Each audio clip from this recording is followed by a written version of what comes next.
Bonjour et bienvenue. Ceci est un extrait d'un cours sur peindre un paysage donc, qui s'adresse plutôt aux débutants. Dans ce cours, j'explique comment on construit le paysage, comment on peint un paysage simple, donc c'est celui-ci, en sachant que ça c'est la première partie parce qu'en fait on va continuer le projet en faisant un premier plan un peu plus élaboré. Donc là c'est vraiment un entraînement à faire un paysage simple.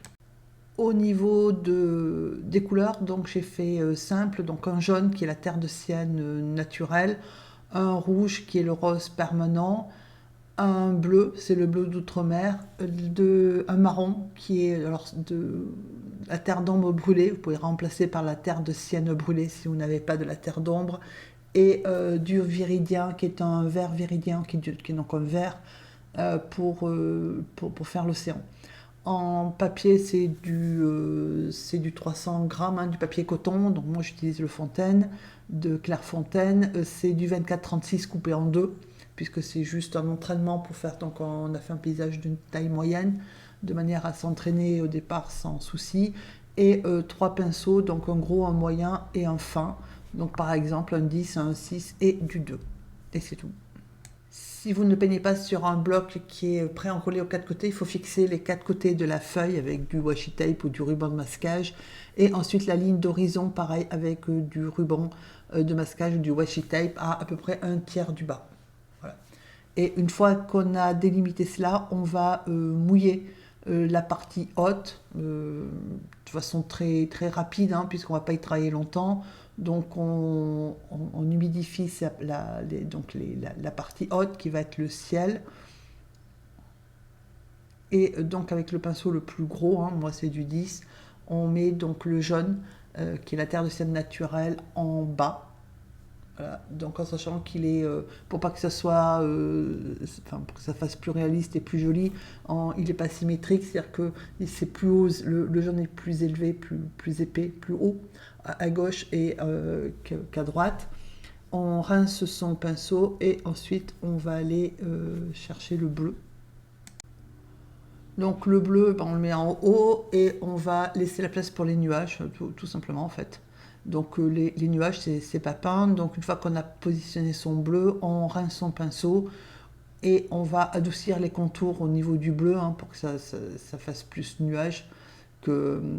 Parce que comme ça, c'est quand même pas terrible. Ou bien vous pouvez mettre un coup de vapeau et faire circuler la couleur. L'objectif étant que les bords, en fait, hein, du bleu soient pas comme ils étaient avant qu'on le fasse, c'est-à-dire bien net, bien délimité. Donc le cours complet, il est disponible sur Patreon, hein, sur abonnement mensuel qui est sans engagement, c'est-à-dire vous renouvelez ou pas. Et il dure 37 minutes, alors que là, vous en avez 14. Voilà. Donc on attend que ce soit bien sec et avec le pinceau, alors soit vous gardez le 10, soit vous passez au moyen. Moi je suis passé au moyen, c'est-à-dire au 6. Et donc vous faites du violet, donc vous pouvez faire soit avec du violet, c'est-à-dire du rose et du bleu, soit vous faites plutôt du gris, moi c'est ce que j'ai fait, donc à mon violet, rose et bleu, j'ai ajouté une petite pointe de jaune, de manière à le faire passer au gris, et donc vous dessinez votre arrière-plan, qui est donc des collines ou un escarpement rocheux, en sachant que même si le ruban de masquage va jusqu'au bout, hein, tient toute la longueur de la feuille, je vous déconseille de faire votre montagne ou votre colline, je veux dire, tout au long de la page, hein, de la feuille, parce que ça fera pas très joli.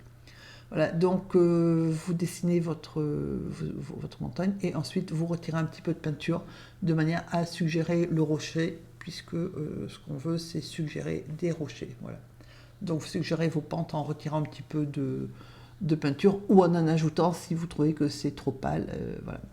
Donc ça c'est la partie rocher. Après, soit vous laissez comme ça, soit vous faites vos petites ruines. Moi, c'est ce que je vais faire. Alors, le papier, c'est pour pas tâcher le papier, hein. C'est pour ça que je mets quelque chose pour appuyer la main. Donc, j'ai pris le petit pinceau, le plus fin, donc le 2, et je vais suggérer les ruines. C'est la même couleur, hein, c'est mon violet gris. Je suggère des ruines donc d'une forteresse ou d'un château. Chacun y voit ce qu'on veut. Ça n'existe pas, hein, je l'ai peint voilà, de ce que... Alors pas tout à fait d'imagination, parce que quand on voit les côtes atlantiques, on a ce phénomène relativement souvent, mais c'est un site qui n'existe pas. Voilà, je l'ai fait d'après mes observations sur les paysages environnants. Voilà, donc un escarpement rocheux, et puis donc une forteresse, donc plus ou moins en ruine. Moi je l'ai fait je l'ai fait plutôt en ruine, comme ça je ne me suis pas embêtée à faire les détails. Donc voilà, vous faites votre forteresse. Et ensuite, à gauche, tout au fond, là où il y a le jaune le plus foncé, vous pouvez suggérer des habitations qui pourraient être un village, puisque généralement, il y avait, à l'époque, on mettait le défensif en hauteur, c'est-à-dire le château ou la forteresse, et puis qui protégeait le village. Et là, en fait, il protégeait contre les dangers qui venaient de la mer.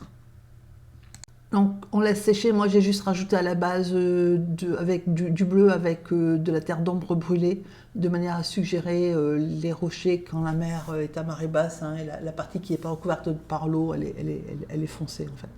Après vous pouvez très bien considérer que vous êtes en Méditerranée et qu'il n'y a pas de marée, et que donc il n'y a pas de rochers découverts par la mer. Sur la droite, vous délimitez des rochers, hein. Alors évidemment, là encore, vous ne fermez pas, de manière à ce qu'on n'ait pas un paysage qui soit enfermé sur toute la longueur. Vous délimitez en gros des rochers qui sont plus hauts à droite, qui vont en pente vers la gauche. Et ensuite, vous prenez votre pinceau, alors j'ai repris le 10, et donc on va peindre la mer. Donc c'est du bleu avec du viridien et un peu de rose ou un peu de terre d'ombre brûlée, ça dépend la nuance que vous voulez. Et en fait, la mer se peint par des petits mouvements horizontaux irréguliers, en laissant de temps en temps du blanc, de manière à suggérer l'écume. Voilà, donc après vous mettez le bleu plus ou moins foncé, plus ou moins clair, qui vous donne en fait les nuances de l'eau.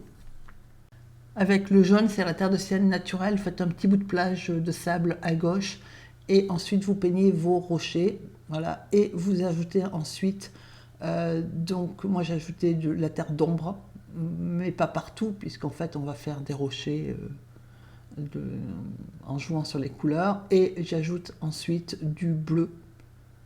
Voilà, donc je peins plutôt en diagonale, de manière à suggérer la pente, hein, puisque c'est des rochers, ils sont forcément pente. Donc après vous mettez donc plus ou moins foncé, vous voyez que quand je diffuse la couleur, quand je l'étale, les couleurs changent. Donc après, à vous de voir si vous voulez des couleurs qui sont des rochers qui sont foncés ou qui sont plus clairs. C'est comme vous voulez. Vous pouvez y ajouter un petit peu de vert. Moi, c'est ce que j'ai fait.